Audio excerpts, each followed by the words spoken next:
আসসালামু আলাইকুম সুপ্রিয় কৃষক বন্ধুরা, কেমন আছেন? আশা করি ভালো আছেন।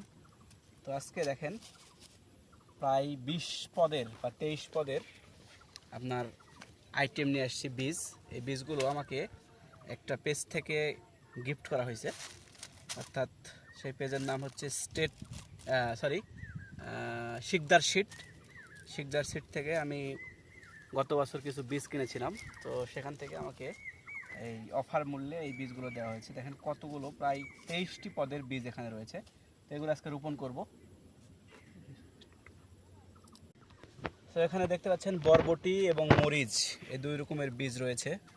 এখানে রয়েছে পেঁপে বীজ, এর সাথে রয়েছে সিম বীজ, এখানে রয়েছে করলা বীজ, মূলার বীজ রয়েছে সাথে। এর সাথে রয়েছে, এরপরে রয়েছে হচ্ছে আপনার মিষ্টি কুমড়া আর হচ্ছে চাল কুমড়া, এই দুটার মধ্যে দুটা বীজ রয়েছে। এখানে রয়েছে আপনার জিরা আর হচ্ছে জিরার বীজ এটা রয়েছে। এখানে রয়েছে, এটাও জিরার বীজ। এখানে রয়েছে আপনার, এটা কিসের বীজ আমি এখনও বুঝতে পারতেছি না, কিন্তু এখানে মরিচের আছে কিছু বোঝা যাচ্ছে, মরিচ বা বেগুন হবে এই জাতীয় কিছু। এখানে রয়েছে বাঙ্গি অথবা শশার মতো বীজটা দেখে বোঝা যাচ্ছে, আর মরিচ বীজ রয়েছে এখানে কিছু। এখানে রয়েছে আপনার ঢেঁড়স আর হচ্ছে শশা। এখানে আরও দিছে আপনার মনে করেন কুমড়া, চাল কুমড়া, আর হচ্ছে এটা এখন কিসের বীজ বোঝা যাচ্ছে না। আচ্ছা গেল।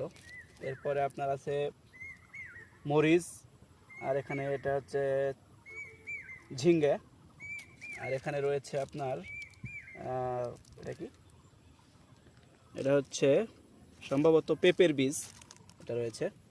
এরকম প্রায় 23টি পদের বীজ আমাকে এটা অফার হিসাবে দিয়েছে এই শিকদার সিট। তো ওখান থেকে বীজগুলো নিয়ে আসলাম এখনই, অনলাইন মানে কুরিয়ারে করে পাঠাইছিল। এখন এই বীজগুলো রোপণ করব, দেখি এটার ফলাফল কীরকম আসে নাকি।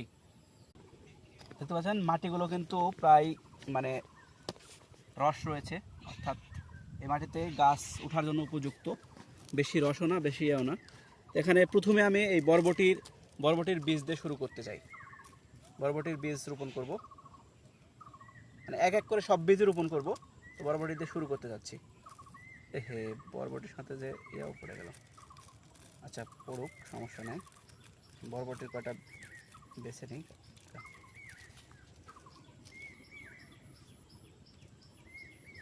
এটা বাগুনের রে বা।